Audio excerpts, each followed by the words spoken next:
pemimpin. Pemimpin diperintahkan untuk mengambil. Yang kedua, jika kamu telah masuk Islam, kamu diperintahkan untuk menunaikan zakat kalau kamu kaya. Orang kaya dan pemimpin diperintahkan. Orang miskin yang kaki terima zakat. Enak kan jadi orang miskin kalau Islam berkuasa? Ya, tapi nggak gitu juga. Pahala yang zakat kan lebih besar ya teman-teman ya. Jadi perintahnya ada untuk dua, satu pemimpin dan orang kaya. Berdasarkan dalil-dalil yang sudah kita baca tadi ya teman-teman. Taib. Hikmatuha, apa sih hikmahnya zakat teman-teman? Minal hikmati fi masyru'iyati zakati ma yali, termasuk hikmah daripada pensyariatan zakat adalah yang pertama, tathhirun nafsil basyariyah min radhilatil bukhli wasyuhi wasyarrahati watta'ami. Saya ulang sekali lagi, tathhirun nafsil basyariyah min radhilatil bukhli wasyuhi wasyarrahi watta'ami. Masyaallah.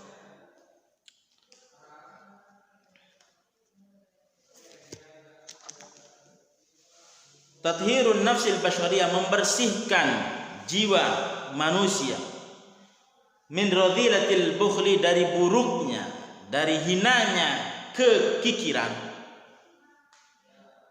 wasyuhi, dan kebakhilan, bakhil, kikir, wattama'i, dan sifat maruk atau tamak. Jadi semua harta diambil, halal haram hantam, jangan ya. Jadi untuk menjauhkan manusia dari hal tersebut. Jadi zakat ditunaikan, salah satu hikmahnya itu untuk membersihkan jiwa kita, seperti yang kita sampaikan di awal tadi ya.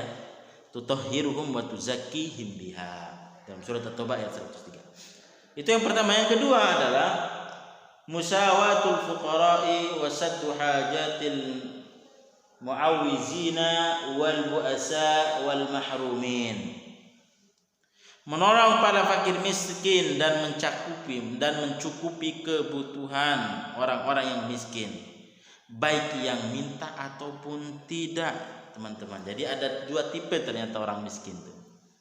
Ada tipe pertama itu speak up, dia rame, dia bawa minta pak ada.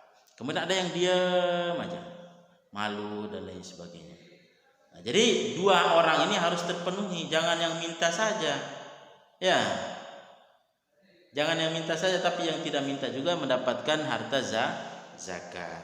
Jadi orang miskin itu tercover tuh. Jadi dia enggak sampai kelaparan, mati dan lain sebagainya. Nauzubillah min dzalika. Nasallallahu alaihi wa afiyah.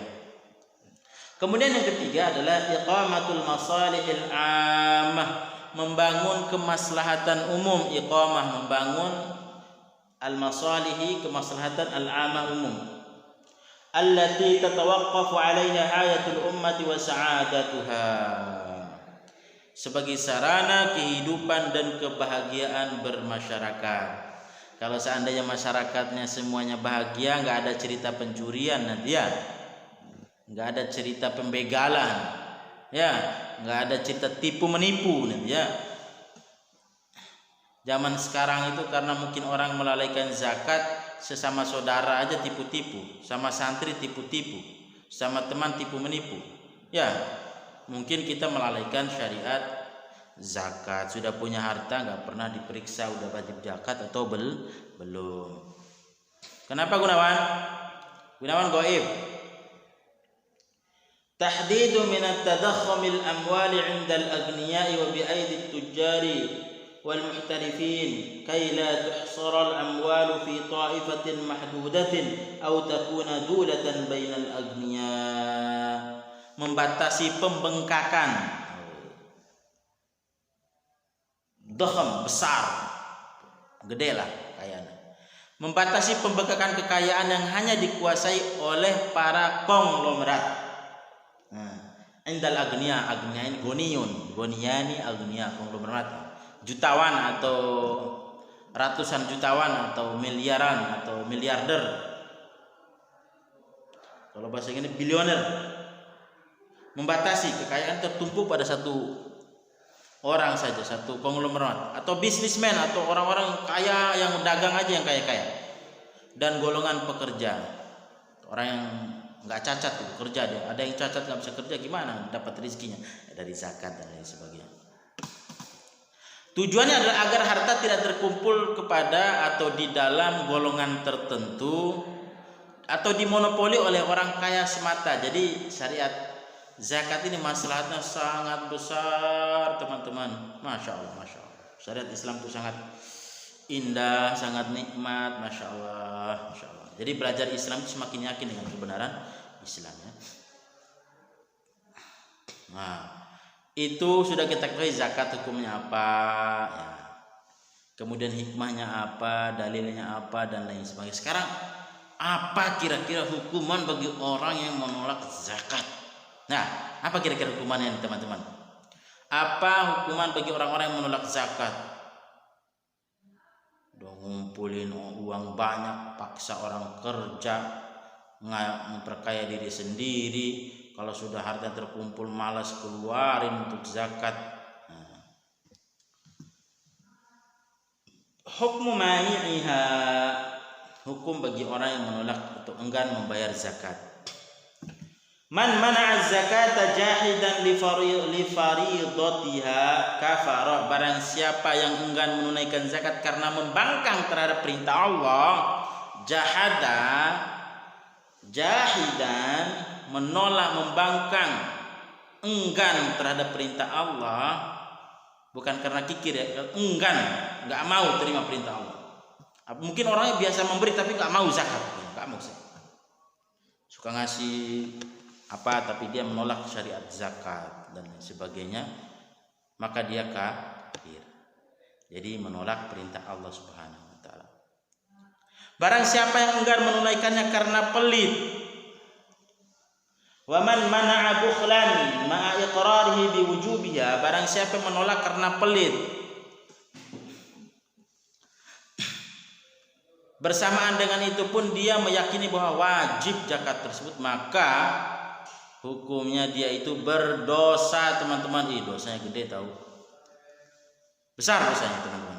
Jadi jangan nggak apa-apa lah buat beli Ferrari, nanti Pajero, nanti Alphard, nanti beli ini ya, nggak usah lah kasih orang miskin. Nanti orang miskin kalau banyak duit beli mobil, nanti macet jalanan gitu ya.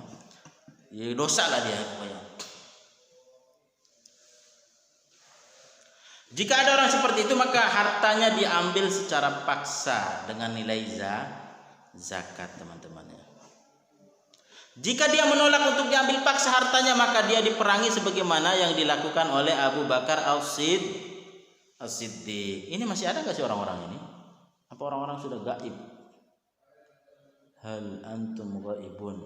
1, 2, 3, 4, 5, 6, 7, 8, 9, 10. Baru 10 orang dari jumlahnya kalian berapa totalnya? Baru 10 nih. Total kalian berapa nih teman-teman? Jadi kalau orang yang pelit tadi menolak bayar zakat,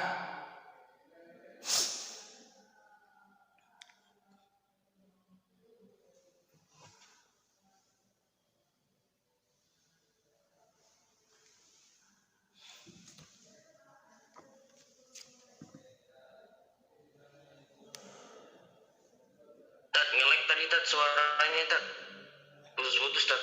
Oh, suara putus-putus terus ya. Gimana dong nih? Iya, parah pingnya. Aduh. Abiat sakit. Abiat sakit. Taib. Diam. Sakit soalnya. Taib, kita lanjutkan. Jangan rame. Jadi kalau dia melawan ketika diambil paksa hartanya senilai zakat tersebut, maka diperangi. Ayo jangan bersuara dulu. Diperangi sampai kapan? Sampai dia tunduk terhadap perintah Allah Subhanahu wa taala. Apakah masih ngelek teman-teman? Teman-teman masih ngelek kan nih? Dalil yang menunjukkan bahwa dibolehkan untuk memerangi orang yang menolak membayar zakat, la umirtu an uqatilan nas hatta yashhadu an la ilaha illallah wa anna muhammadar rasulullah wa yuqimus shalata wa yutuz zakata fa idza fa'alu dzalika asumu minni dima'ahum wa amwaluhum illa bihaqqil islam wa hisabuhum 'ala Allah. Jadi ini dalilnya, umirtu an uqatilan nas. Aku diperintahkan untuk memerangi manusia sampai mereka itu membayar zakat. Nah, gitu ya. Itu dalil yang menunjukkan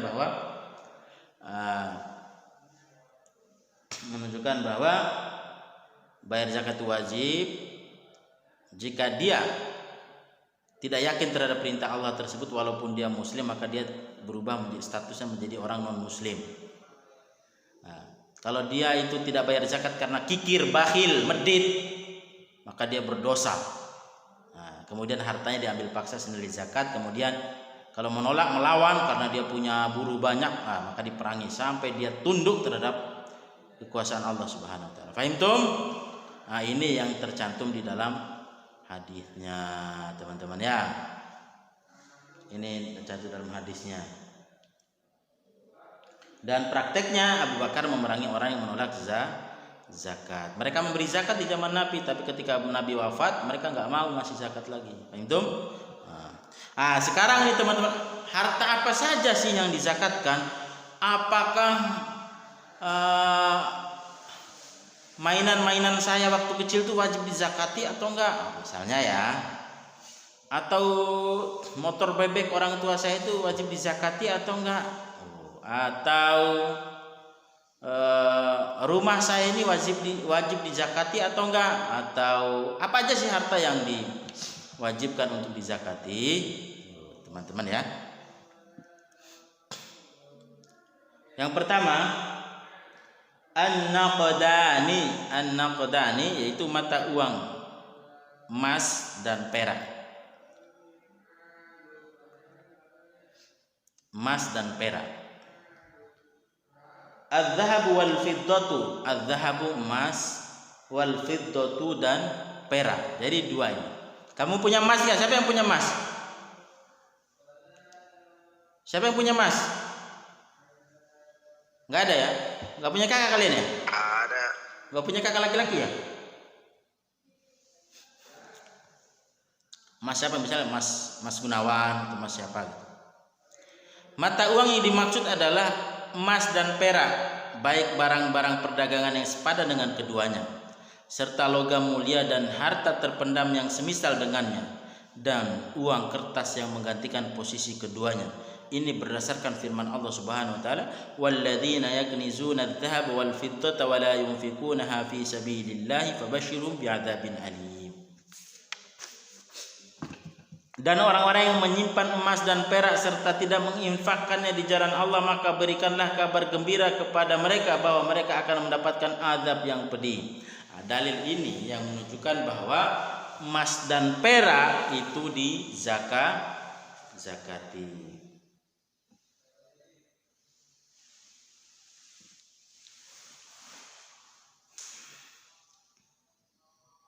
Kemudian dalil yang dari Nabi SAW, laisa fi maduna khamsi awaqin shadaqah. Tidak wajib sedekah zakat perak yang kurang dari 5 uqiyah. 5 uqiyah sama dengan 200 dirham atau setara dengan 624 gram. Ini dalilnya. Jadi uqiyah itu ukurannya, ukuran untuk dirham.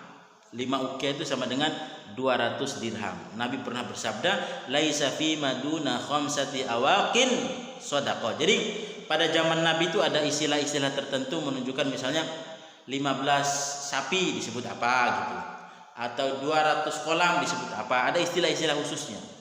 Misalnya kalau sekarang 12 baju itu disebut satu. Ayo 12 baju itu disebut satu lu. Ini orang pada tidur ya. 12 baju disebut satu lusin, teman-teman. Itu istilah-istilah zaman dulu juga ada. Ternyata 200 dirham itu disebut 5 uqiyah.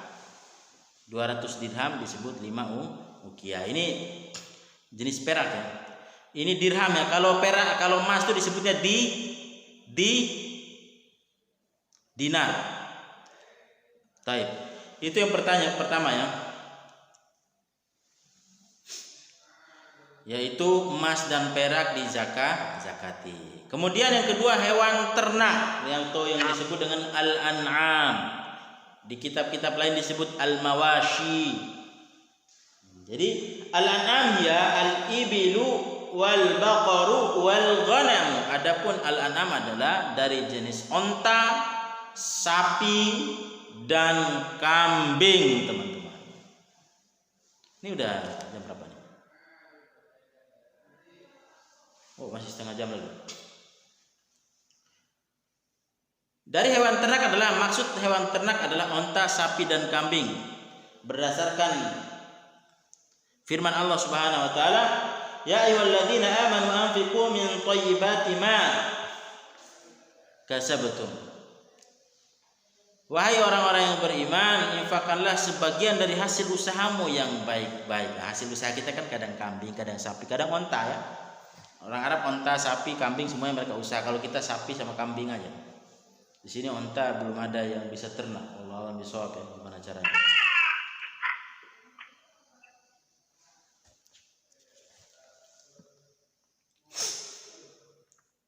Kemudian dalil kedua yang menunjukkan bahwa wajib menunaikan zakat hewan ternak adalah ketika salah seorang badui datang kepada Nabi bertanya, "Ya Rasulullah, aku nggak mampu hijrah ya Rasulullah," atau bertanya tentang hijrah. "Waihat, lu ini gimana sih?" Misalnya gitu ya. "Inna sya'naha syadid." Sesungguhnya hijrah itu sangat besar, sangat berat, sangat keras. Fahallaka min ibilin tuaddi sadaqataha. Apakah kamu punya atau memiliki onta untuk disedekahkan, dizakatkan? Dia menjawab, ya. Beliau bersabda, "Fa'mal min wara'il bihari fa innallaha la yatruka min 'amalika syai'a." Lakukanlah di belakang pesisir laut, karena Allah tidak akan menyia-nyiakan sedikit pun amal perbuatanmu. Ini adalah dalil-dalil yang menunjukkan bahwa wajib zakat ternak, yaitu dari jenis ibil, bakor dan ghanam.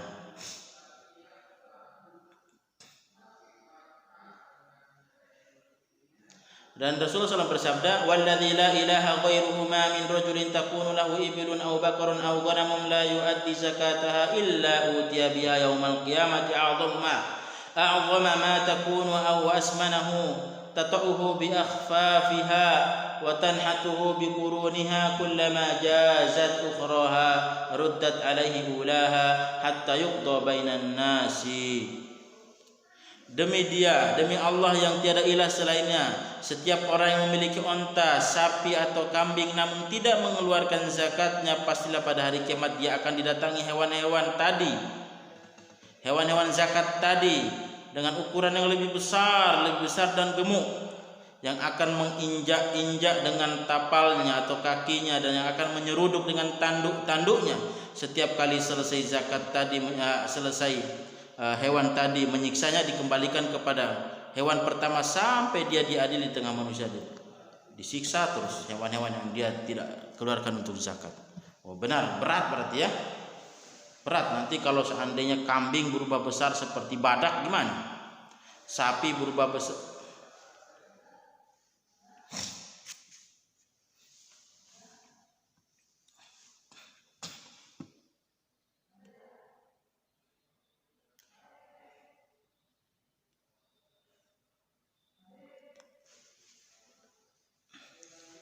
Jadi zakat daripada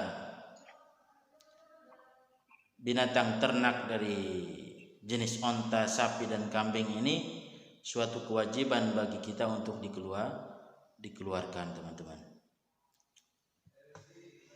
Kemudian yang ketiga,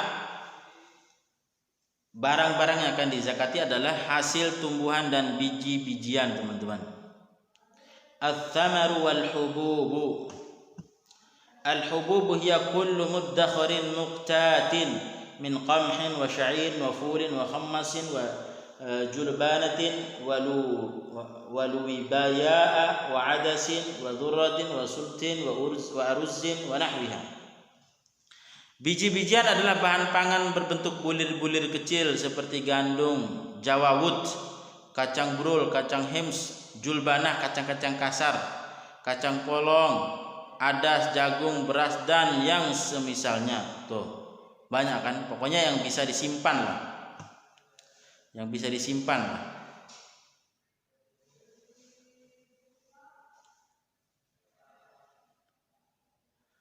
Adapun hasil tumbuhan adalah korma. Wa amma tsamaru. Tadi yang di atas kan biji-bijian, sekarang yang buah-buahan. Korma, buah zaitun dan kismis. Ini berdasarkan firman Allah Subhanahu wa taala. Sama, ya ayyuhalladzina amanu anfiqu min thayyibati ma kasabtum wa mimma akhrajna lakum minal ardi. Kemudian lanjutannya atau ayat lain, wa atu haqqahu yauma hasadih. Wahai orang-orang yang beriman, infakkanlah sebagian dari hasil usahamu yang baik-baik dan sebagian dari apa yang kami keluarkan dari bumi untuk kalian. Jadi hasil tumbuh-tumbuhan kan, tumbuh dari bumi dan airnya pun keluar dari bumi, turun dari langit dan lain sebagainya.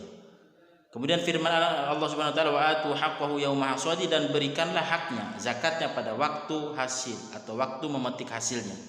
Ini yang menunjukkan bahwa wajib menunaikan zakat biji-bijian dan buah-buahan, al-hubub wath-thimar.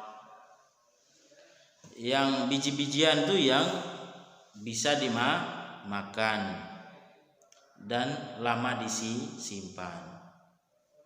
Kacang-kacangan, jamawut, apa nih jawawut, nggak ngerti saya. Gandum, tahu gandumnya yang bikin roti, itu buat bikin roti.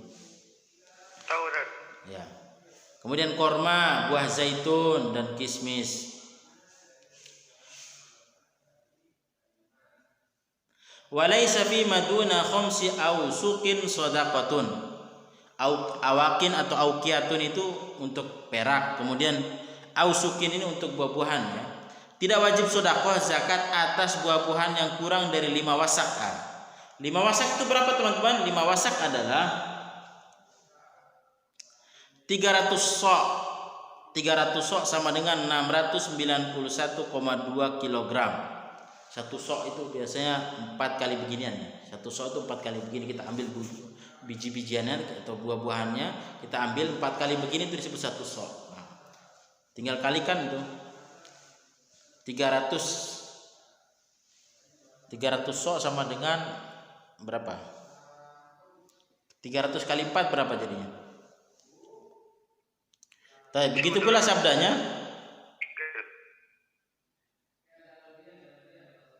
fi masaqatis sama'u wal 'uyunu aw kana 'athariyan al-'ushur wa fi masuqiya bin nudhi nisful 'ushur. Tumbuhan yang diairi oleh hujan dan mata air atau ia tumbuh di rawa-rawa, maka zakatnya adalah 1/10 usyur. Sedangkan yang diairi dengan tenaga pengangkut, maka zakatnya 1/5 nisful usyur. 1/10 dan 1/5 ya zakatnya teman-teman. Kalau setengahnya kena air hujan, setengahnya disiram, gimana? Jadi berapa teman-teman? Setengahnya kena air hujan, setengahnya disiram. Misalnya hasil pertanian itu 5 bulan, 2 bulan setengah disiram, 2 bulan setengah kena air hujan. Ya diambil setengah-setengah. 10 diambil setengah jadi 5, 5 diambil setengah jadi 2,5, jadi 7,5. Di dalam mazhab Syafi'i ada 1 tambahannya. Di sini cuma 3 disebutnya. Dalam mazhab Syafi'i ada 1 tambahan untuk dizakati, adalah keuntungan, hasil perniagaan. Hasil perniagaan ya. Urudut tijarah disebutnya, urudut tijarah.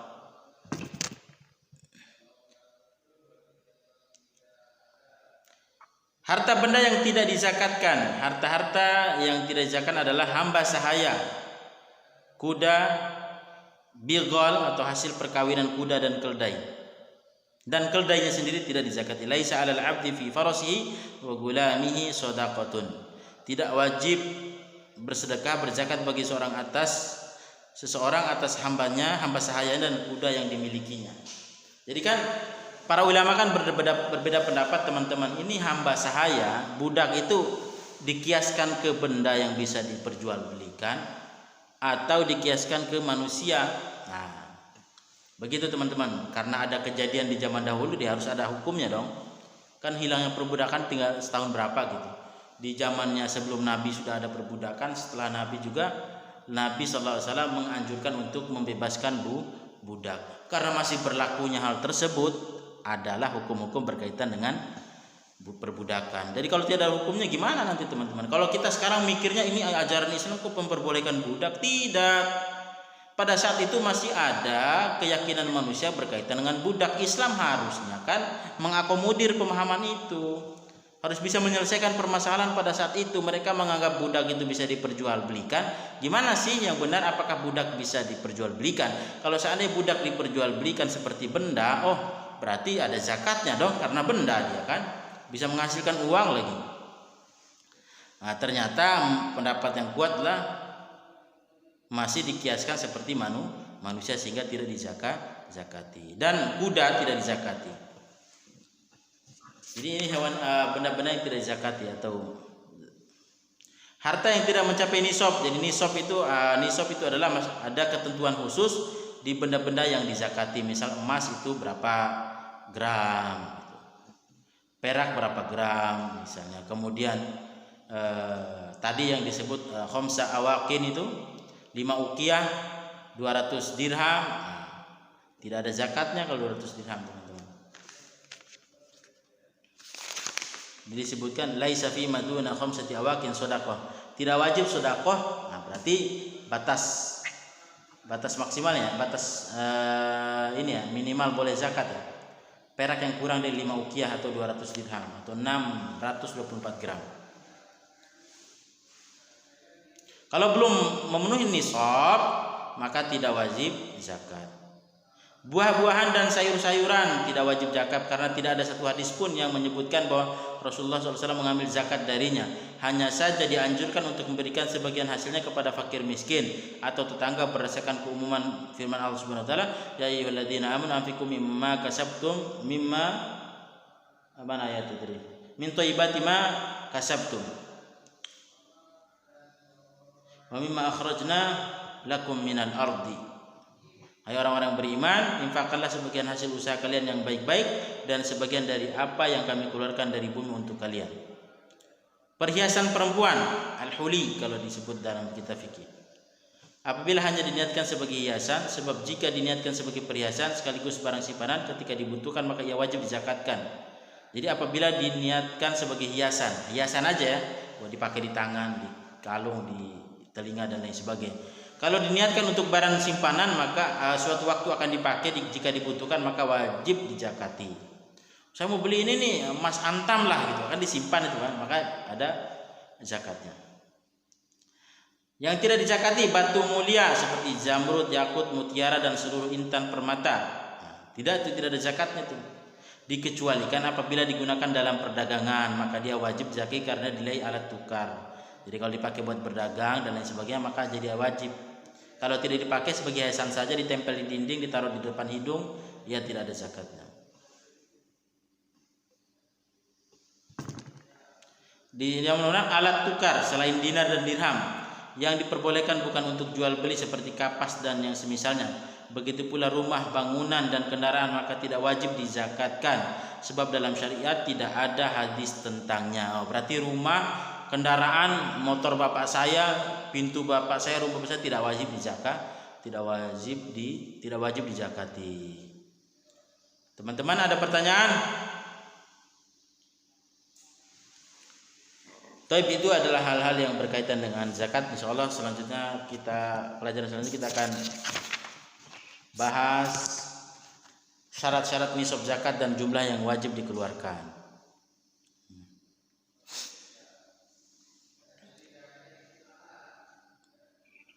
Baik, teman-teman lanjut ya. Materi ketiga. Syarat-syarat nisab zakat dan jumlah yang wajib dikeluarkan. Insya Allah kita punya emas banyak nanti. Mungkin emas kita ini nanti. Emasnya kita insya Allah banyak, jadi kita pelajari dulu supaya kita bisa zakat nanti ya. Emas syarat untuk dikeluarkan zakat darinya adalah melewati 1 tahun atau haul disebutnya. Dan mencapai nisab. Nisab itu jumlah tertentu sehingga harta tersebut wajib dizakati. Nisab emas adalah 20 dinar. 20 dinar. Taib. Ada yang sedang megang HP sekarang? Ada yang sedang megang HP enggak? Taib, silakan masuk ke Google. Silakan masuk ke Google teman-teman. Berapakah 20 dinar tersebut? Berapa gram 20 dinar teman-teman?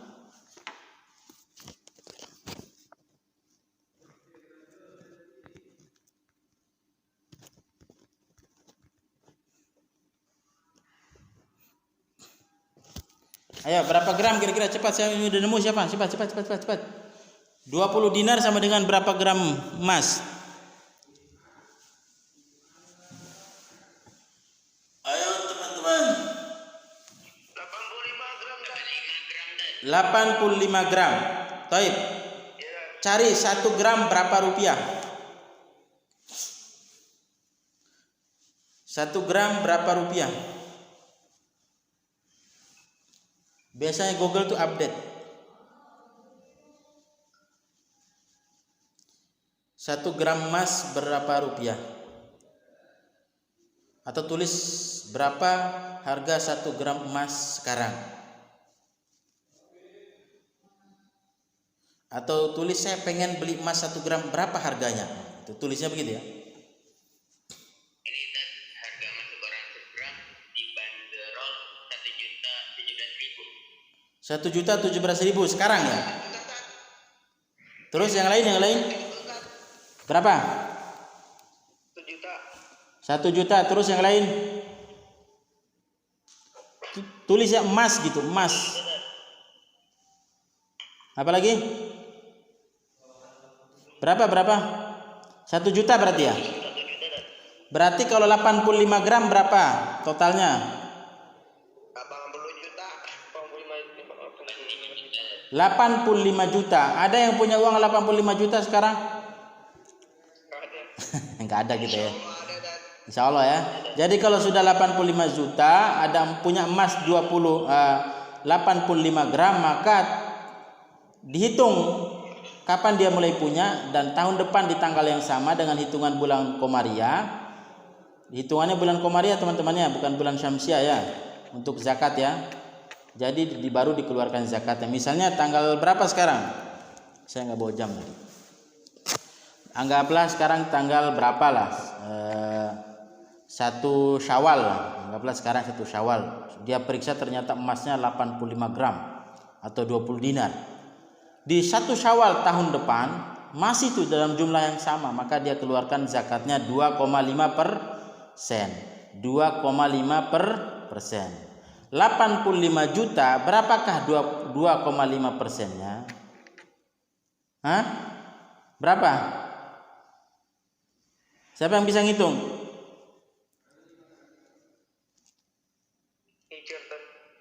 Siapa? Siapa yang bisa ngitung nih? Berapa? 85 juta, 2,5%-nya berapa? Kalau dihitungan 20 dinar, dalam setiap 20 dinar ada setengah dinar yang harus dikeluarkan. Nisfu dinar. Berarti dikeluarkan berapa? 1 dinarnya ada berapa tadi? 1 dinar, coba hitung 1 dinar ada berapa gram? Coba cari 1 dinar ada berapa gram teman-teman?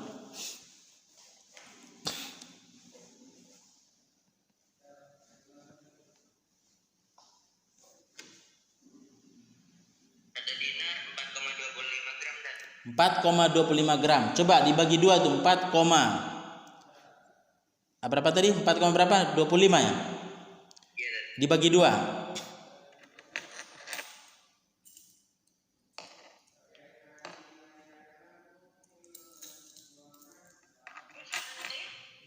Dibagi 2 jadi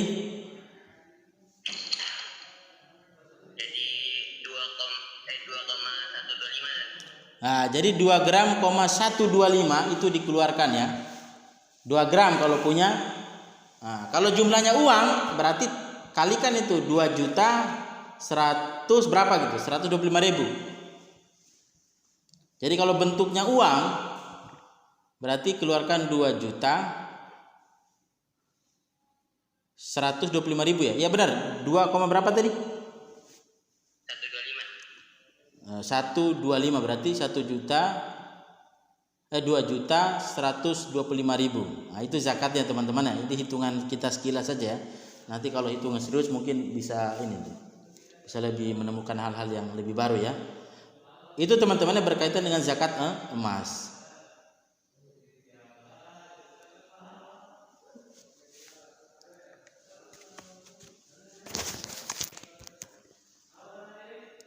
Baik, kita cukupkan sampai sekian ya. Sekarang jam 9.59. Insyaallah kita lanjutkan di minggu depan. Semoga Allah Subhanahu wa taala memudahkan kita dalam belajar, memberikan kita pemahaman dan memberikan kita kekuatan untuk mendakwahkan dan mengamalkannya. Terima kasih banyak atas perhatiannya.